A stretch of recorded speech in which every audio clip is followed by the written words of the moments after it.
महर्षि पतंजल की जन्मभूमि से प्रारंभ हुई यात्रा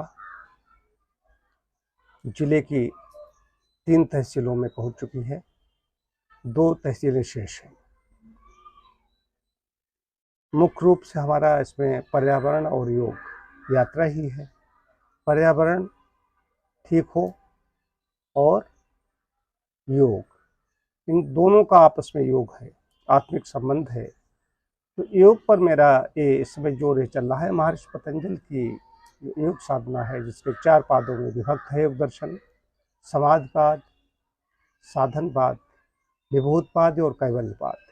महर्षि पतंजल की साधना कैवल्य मोक्ष को दिलाती है। 8 जो पड़ावों से जो अष्टांग योग हैं उसके यम नियम, आसन, प्राणायाम, प्रत्याहार, धारणा, ध्यान, समाधि और अष्टावंगान। यम नियम में भी 5 यम है, 5 नियम है। अहिंसा, सत्य, स्तेय, ब्रह्मचर्य, प्रज्ञा, शौच, संतोष, तप, स्वाध्याय, ईश्वर प्रधाना नियमा। इन नियमों का पालन करते हुए फिर आगे बढ़ते हैं। आसनों की जब बात आती है, मेरा ये कहना है कि इस समय जो प्रचलित है समाज में कि व्यायाम के लिए तो अच्छा है, लेकिन यह योग नहीं हो रहा है। योगा कह सकते हो उसको, योगिक व्यायाम कह सकते हो उसको, लेकिन उसको योग नहीं कहा जा सकता। दूर दूर तक उससे कोई लेना देना नहीं है। व्यक्ति उसी में पड़ा रहता है, फिर शरीर तक ही सीमित रह जाता है। बहिरंग साधनों में आसन 20 प्रकार के किए, 20 प्रकार के प्राणायाम किए, व्यायाम की अच्छी बात है, लेकिन उससे आगे नहीं बढ़ पाता, उसी कक्षा में पड़ा रहता है। जब आसन स्थिर सूक्ष्म आसनम, स्थिर पूर्वक दीर्घ काल तक एक आसन में वो नहीं बैठ सकेगा तो ध्यान कैसे करेगा, आगे कैसे बढ़ेगा। इसकी 5 भूमियाँ बताई गई हैं: क्षिप्त, मूढ़, विक्षिप्त, एकाग्र और निरुद्ध।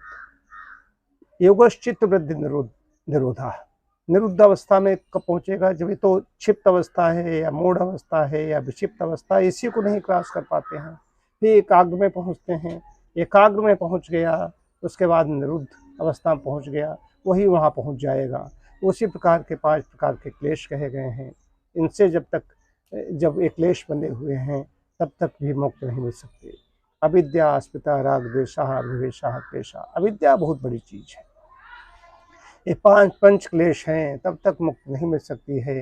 तो ये साधना बड़ी कठिन साधना तो नहीं है, जब चल पड़ो तब तो नहीं है, लेकिन साधना इस पथ पर चलेंगे, योग पथ पर बढ़ेंगे तो इन नियमों का पालन करते हुए आगे बढ़ना पड़ेगा, नहीं तो इसी हम प्रपंच पड़े रहेंगे।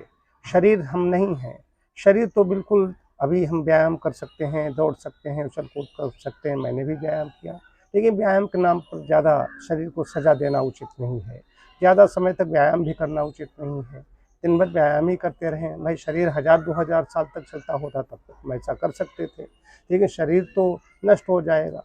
आदमी 70-80 पहुँचा, 90 पहुँचा, 100 भी पहुँचा तो शरीर नष्ट हो जाएगा। फिर बीमार पड़ जाते हैं, अशक्त हो जाते हैं। रुग्णावस्था में भी हम, शरीर जब असमर्थ हो जाता है तब भी हम व्यायाम नहीं कर सकते। उसी प्रकार हम जब अंतिम घड़ी होती है तब भी हम व्यायाम नहीं कर सकते। ध्यान हर समय काम में आता है, ध्यान और समाधि हर समय काम में आएगी। जब हमारी विपरीत परिस्थिति हो, रुग्णावस्था हो या अंतिम घड़ी हो तो उसमें बाहर से कोई मतलब ही नहीं है। हमें अंतिम अवस्था में भी हम उसी में समाधि में चले जाएं, और वही मोक्ष की अवस्था है। शरीर से मतलब ही नहीं, ये ध्यान आगे ले जाके वहाँ पर खड़ा कर देता है जाकर के। इसलिए आज रविवारी योग कार्यशाला होती है, तो रविवारी योग कार्यशाला मुझे बताना था कि योग में बढ़े, योग पथ पर बढ़े, महर्षि पतंजल की साधना में आगे बढ़े, महर्षि पतंजल के जो यम नियम हैं इसके आगे बढ़े। इसी को महात्मा बुद्ध ने आगे बढ़ाया, पंचशील का वहाँ पर सिद्धांत लेकर के आए। यही यम नियम है। इससे क्रमशः बढ़ते हुए समाज में हम पहुँचेंगे और उस कैवल्य को प्राप्त कर लेंगे। इसी और यहाँ पर तो मैं कार्यशाला करता हूँ, आगे भी करूँगा, लेकिन यहाँ पर वो नहीं। योग का मतलब इस समय यही हो गया है, उछल कूद और ये सूर्य नमस्कार कर लिया, कुछ प्राणायाम कर लिए, कुछ आसन कर लिए, ये नहीं है। कायाकल्प केंद्र हम 25 साल पूरे हो रहे हैं, इसको स्थापित किए 2 अक्टूबर 1998 को स्थापित किया था। मैं तो 31 सालों से काम कर रहा हूँ इसी विषय पर। तो हमारा कहना है कि अगर ठीक ठीक आदमी योग साधना की ओर बढ़ेगा, महर्षि पतंजल की योग साधना पर की ओर बढ़ेगा, इस साधना को पर चलेगा, साधना उसके जीवन में उतरेगी, तो उसको कैवल्य की प्राप्ति होगी, अन्यथा यह समय नष्ट करना है और कुछ नहीं।